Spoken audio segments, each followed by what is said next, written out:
এখনো জ্বলছে। তোমাকে এসে থেকেই দেখছি ঘটিতে আঙুল ডুবিয়ে বসে আছো। কি হয়েছেটা কি? আর বলবেন না মহারাজ, আমার গিন্নি চলে যাওয়ার পর থেকে তো হাত পুড়িয়ে খাই। আজকে সত্যি সত্যি রান্না করতে গিয়ে হাত পুড়ে গেছে, তাই তো? হ্যাঁ মহারাজ, আপনি একদম ঠিক ধরেছেন। বেশ, বুঝলাম, কিন্তু এখনো গোপাল এলো না। মহারাজ, আপনার জন্য একটা পত্র এসেছে। কই কই দেখি।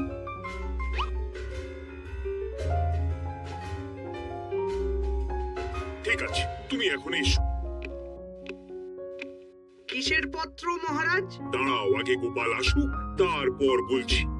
এই তো চলে এসেছি মহারাজ। দেখুন, আজকেও দেরি। আপনি কিছু গোপালকে বলেন না বলে লায়ে পেয়ে পেয়ে গোপাল আপনার মাথার উপরে উঠে গেছে। আমার নাম কি চুল নাকি যে মাথার উপরে উঠবো? আপনিও পারেন বটে।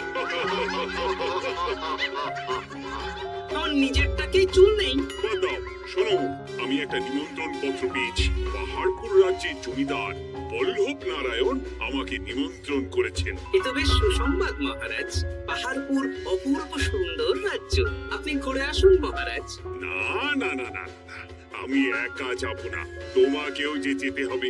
আজ বিকেলেই বেরোবো, তুমি জামা কাপড় গুছিয়ে রেখো। এ আমার পরম সৌভাগ্য মহারাজ। এ কি মহারাজ, গোপাল কেন যাবে? আমি কি দোষ করেছি? আমাকেও নিয়ে চলুন। না না না, তুমি রাজ্যের মন্ত্রী, আমি বেশ কিছুদিন থাকবো না, তাই রাজ্যটা তোমাকেই সামলাতে হবে। আচ্ছা আচ্ছা, আপনি তো রানীমাকেও নিয়ে যেতে পারতেন। আমি কোথায় কাকে নিয়ে যাব সেটা আমার একান্তই ব্যক্তিগত ব্যাপার। তুমি বেশি বোঝাতে এসো না মন্ত্রী। বেশ।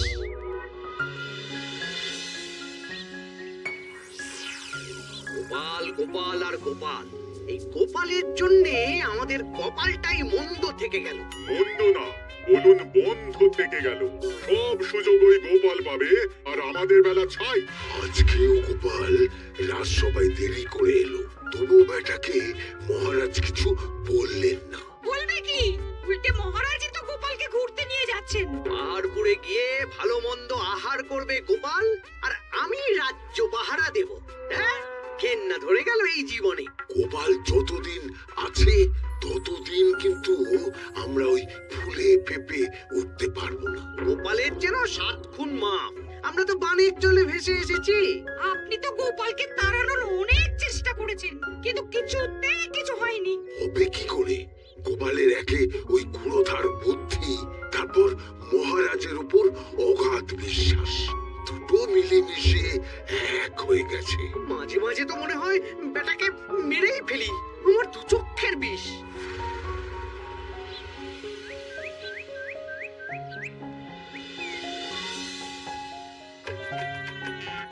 বলছি গিন্নি, কি এত তুমি পোটলায় বাঁচছো বলো তো?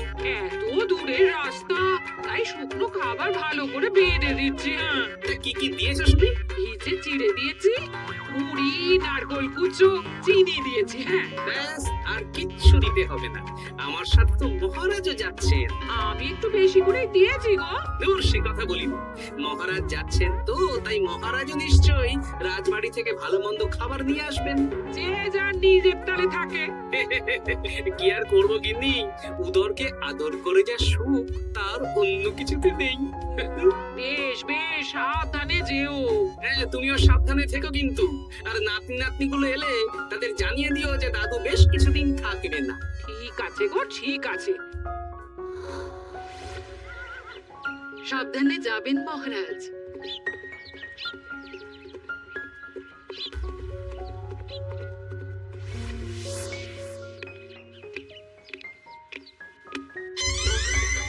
তুমি হুটহাট করে কোথায় চলে যাও বলো তো? আমি বিকেলে তোমার জন্য মুচমুচে বেগুনি ভেজেছি। সে ঠিক আছে, কিন্তু তোমাকে এখন রান্নাঘরে থাকলে হবে না গিন্নি। ও মা, রাতের খাবার কে করবে শুনি? আমি তো এখন একটু একটু রান্না শিখে গেছি। এখন তোমাকে অন্য কাজ করতে হবে। কি কাজ? শোনো, বুঝতে পেরেছো তো? একদম জলের মতো পরিষ্কার বুঝে গেছি। তাহলে আর দেরি না করে যাও।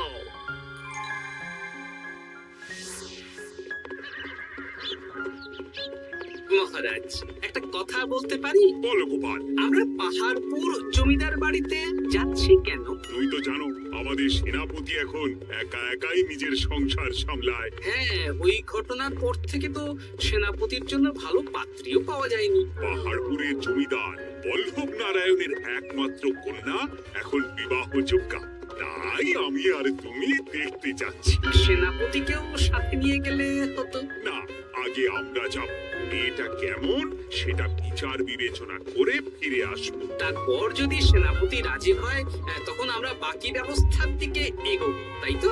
একদম তাই। আর তোমার যে ভালো মানুষ চেনার ক্ষমতা আমার জানা আর কেউ নেই, সেই জন্যই তো তোমাকে নিয়ে এলাম। এ আমার পরম সৌভাগ্য মহারাজ।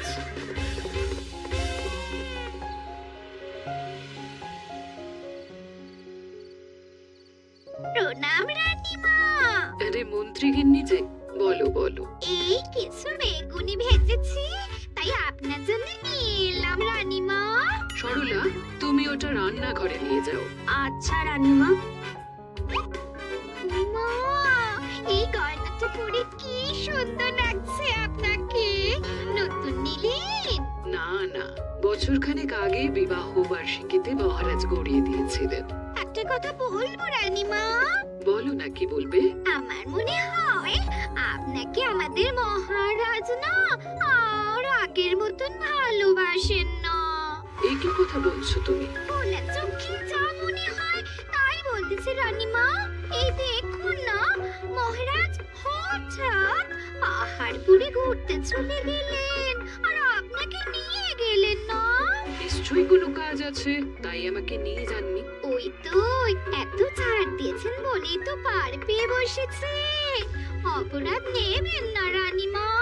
মহারাজ সব ব্যাপারে শুধু গোপাল আর গোপাল, কিন্তু বাড়িতে যা আপনিও আছেন সেটা মহারাজ খেয়ালই করেন না। আসলে গোপালকে মহারাজ খুবই স্নেহ করেন তো। আপনি আগে না গোপাল আগে? পাহাড়পুর তো এত সুন্দর জায়গা, চারিদিকে পাহাড়, পাহাড় থেকে নেমে আসছে নদী। ভাবুন আপনাকে মহারাজ নিয়ে যেতেন যদি। সত্যি তো, আমাকে তো মহারাজ নিয়ে গেলেন না। নিয়ে যাবেই বা কেন? আপনাকে তো আর মহারাজ আগের মতো ভালোই বাসেন না। সব ধ্যান জ্ঞান এখন শুধু গোপাল। হ্যাঁ, সত্যি তো, আমি তো এটা ভেবেও দেখিনি কখনো। গোপালই আপনার কপাল পুড়িয়েছে। আসছে রানীমা।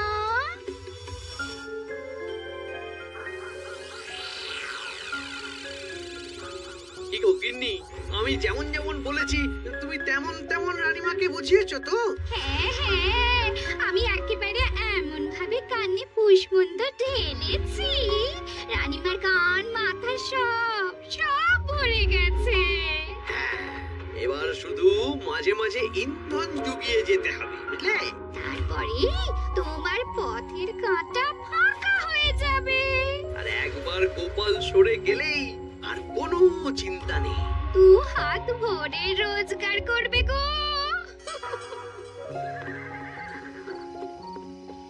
কি কেমন লাগছে যাত্রা? বেশ ভালোই মহারাজ।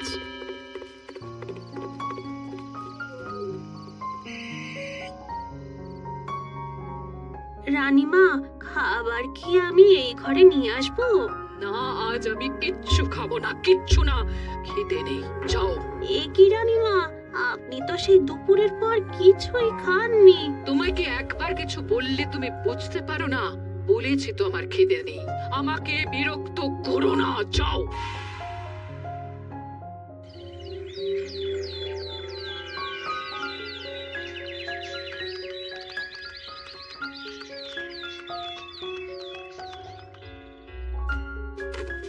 আসুন মহারাজ কৃষ্ণচন্দ্র, আসুন আসুন আসুন।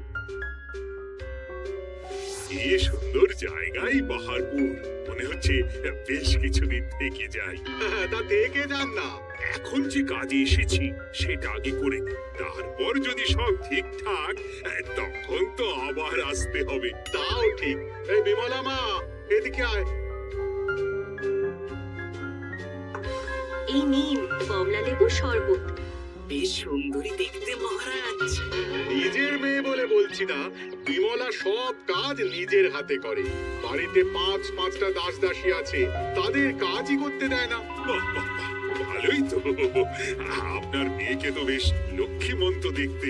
ও অনেক ছোটবেলায় মাকে হারিয়েছে, কিন্তু নিজের ইচ্ছে পড়াশুনো রান্না বান্না সব শিখেছে। যেমন হাতের রান্না তেমনই মাথায় বুদ্ধি। রান্না তো খেলেই বুঝতে পারবো। হ্যাঁ, আজ দুপুরে সব রান্না তো নিজের হাতেই করছে। আমি ওকে কিছু প্রশ্ন করতে চাই। দাঁড়িয়ে আছো কেন মা? বসো। মহারাজ, আপনার অনুমতি নিয়ে আমি বিমলাকে কিছু প্রশ্ন করতে চাই। করো না। আচ্ছা বিমলা, তোমার বয়স কত? আসছে শ্রাবণে আমি 19 বছরে পড়বো। আচ্ছা, শ্রাবণ মাসে জন্ম, বর্ষাকালে। বেশ বেশ। আচ্ছা বলো তো, মেঘের ডাকে জল ছেড়ে ডাঙায় উঠে পড়ে, মানুষ তাকে হাতে পেলে নিয়ে যায় ঘরে, এটা কি? কই মাছ। বাহ, বাহ। এবার বলো তো, এমন কোন জিনিস যেটা একান্তই তোমার কিন্তু অন্যেরা বেশি ব্যবহার করে? আমার নাম। বাহ, বাহ, বাহ, বাহ, বাহ। খুব সুন্দর, খুব সুন্দর। আপনার মেয়ের মাথায় বুদ্ধি আছে। আচ্ছা আচ্ছা, আরেকটা প্রশ্ন করব। বলো তো, একটা অঙ্ক পরীক্ষায় তোমার বাবা 100-তে 90 পেয়েছে, তুমি 100-তে 100 পেয়েছো, আর আমি 100-তে 95 পেয়েছি। তাহলে কে বেশি বুদ্ধিমান? আপনি বেশি বুদ্ধিমান। এমা, এটা তুই কি বললি রে? তুই তো 100-তে 100 পেয়েছিস, তাহলে তুই বেশি বুদ্ধিমান হবে না? না না, আমি হলে তো বুদ্ধিমতী হব। দারুণ দারুণ। জমিদার মশাই, আপনার মেয়ে সত্যি বুদ্ধিমান। না মানে বুদ্ধিমতী। এবার দুপুরের ভুড়ি ভোজটা খেলেই বুঝতে পারবো হাতের জাদু।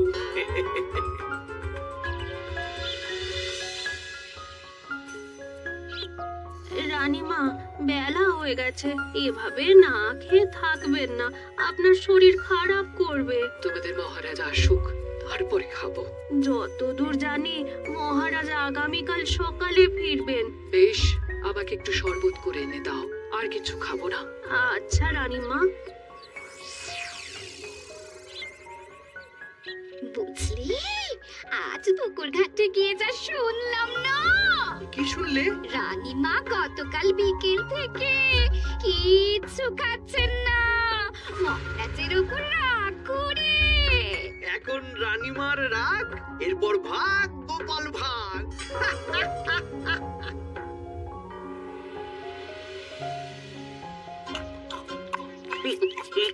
সত্যি বিমলা, তোমার হাতে রান্নার কোনো তুলনা নেই মা।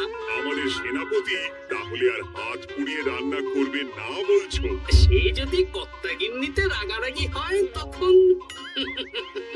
মা আমার লজ্জা পেয়েছে। তা আপনাদের কোনো আপত্তি নেই তো? কি যে বলেন, আপনার রাজ্যের সেনাপতি বলে কথা। বলছি, বিমলাকে তো আমাদের সেনাপতি দেখলো না, তাহলে বিমলার একটা তৈলচিত্র আছে, আমি আপনাকে বরং সেটা দেব, আপনি ওনাকে গিয়ে দেখাবেন। সেই ভালো হবে, আমাদের খুব পছন্দ হয়েছে। তাহলে সেনাপতি রাজি হলে আমরা বিবাহের তারিখ চিঠিতে জানিয়ে দেব। আচ্ছা মহারাজ।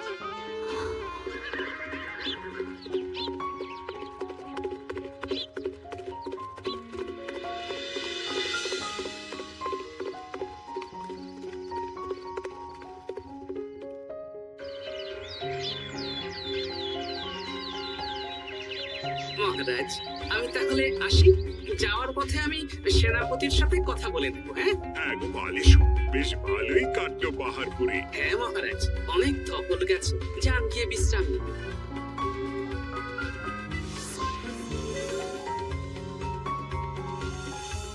কি সেনাপতি, পছন্দ তো? হ্যাঁ, খুব পছন্দ হয়েছে গোপাল। তোমার চোখ তো দেখছি একেবারে জহুরের চোখ।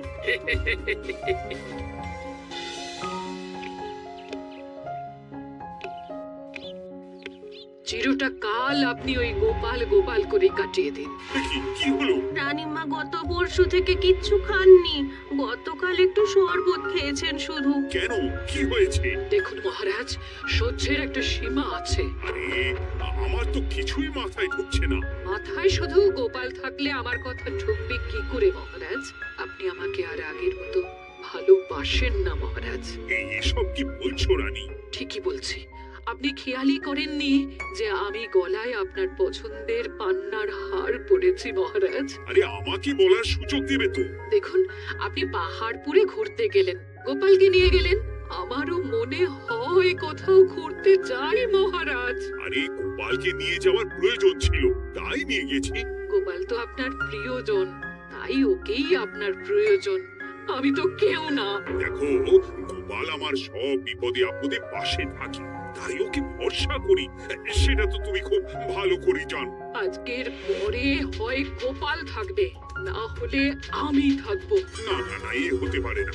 গোপালকে আমি সরাতে পারবো না, আর কাউকে সরানোর জন্য কোনো কারণ তো চাই। আর কারণ যদি আমি দিয়ে দিই? কি কারণ? আপনি গোপালকে বলবেন আমার সাথে আপনার ঝগড়া হয়েছে। বেশ, তা দেখি। আপনি গোপালকে বলবেন ও যেন আমাকে বলে আপনার কাছে ক্ষমা চাওয়ার জন্য, আর আমি ক্ষমা চাইবো না। ব্যাস, আপনি এই সামান্য কাজটা গোপালকে করতে না পারার জন্য ওকে তাড়িয়ে দেবেন। ওকে মাত্র 7 দিন সময় দেবেন। ব্যাস। ঠিক আছে, আমি এক্ষুনি গোপালকে ডেকে পাঠাচ্ছি। দেখো গোপাল, এখন যদি রানী আমার কাছে ক্ষমা না চায়, তাহলে কিন্তু আমি বাধ্য হব তোমাকে রাজসভা থেকে তাড়িয়ে দিতে। আচ্ছা মহারাজ, বুঝেছি। রানীমা আপনার কাছে ক্ষমা চাইবেন, কিন্তু তার জন্য আপনাকে আমার কথা মতো কিছু কাজ করতে হবে মহারাজ। কি কাজ বলো? বুঝেছেন? না গোপাল, আমি মহারাজের কাছে ক্ষমা চাইতে পারবো না। দেখুন রানীমা, আমার মনে হয় আপনার ক্ষমা চাওয়াই উচিত। পুরুষ মানুষের মন বলে কথা, যদি বেশি দিন আপনি মহারাজের সাথে এরকম তিক্ত সম্পর্ক রাখেন, তাহলে কিন্তু মহারাজের মন অন্যদিকেও চলে যেতে পারে। এমনিতেও কি গোপাল? কিছু না রানীমা, শুধু এটুকু জেনে রাখুন, রাজবাড়ির মাঠে বাঁশ বাঁধা হবে। মানে কেন?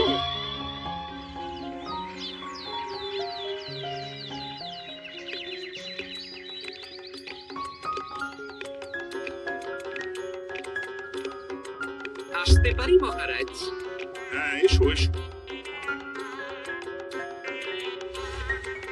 বলছি, আমি তাহলে জমিদার বাড়িতে বিবাহের দিনক্ষণ ওই চিঠি লিখে জানিয়ে দিচ্ছি। হ্যাঁ, জানিয়ে দাও গোপাল। আর কি কি কেনাকাটা করতে হবে সেটার একটা তালিকা বানিয়ে ফেলো। আচ্ছা মহারাজ, ওই মেয়ের শাড়ি আপনি নিজে পছন্দ করে কিনবেন তো? হ্যাঁ, ওই শাড়িওয়ালাকে আজকে দুপুরেই আসতে বলো। আচ্ছা মহারাজ।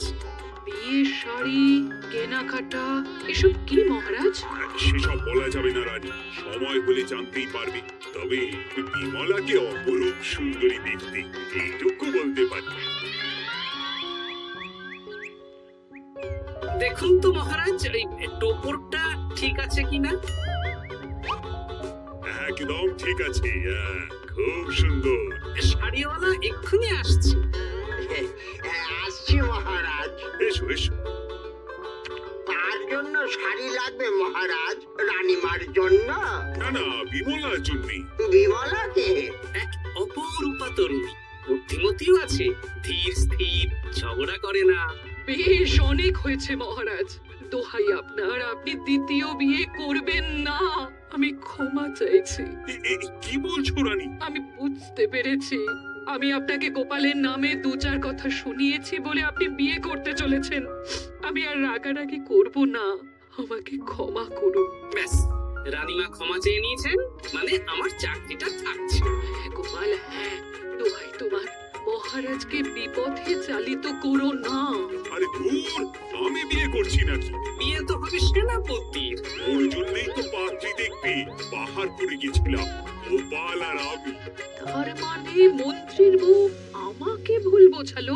আবার মন্ত্রীর কোনো ষড়যন্ত্র হবে, ওকে না নিয়ে গিয়ে গোপালকে নিয়ে গেলাম বলে।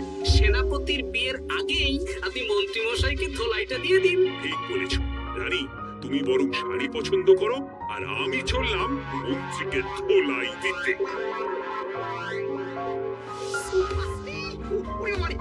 তুমি এত নীচ, তোমার কিডনিকে দিয়ে রানীর কানে বিষ ঢালা? ভুল হয়ে গেছে, ভুল হয়ে গেছে, ক্ষমা করে দিন। এখন মন্ত্রী মশাই ভ্যাঁ করছেন, কদিন পরে সেনাপতির বিয়েতে পে হবে ছাদনা তলায়।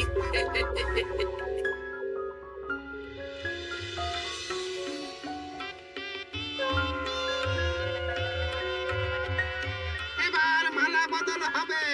এবার বুঝবে মালার কি জ্বালা। কি বললে? হ্যাঁ?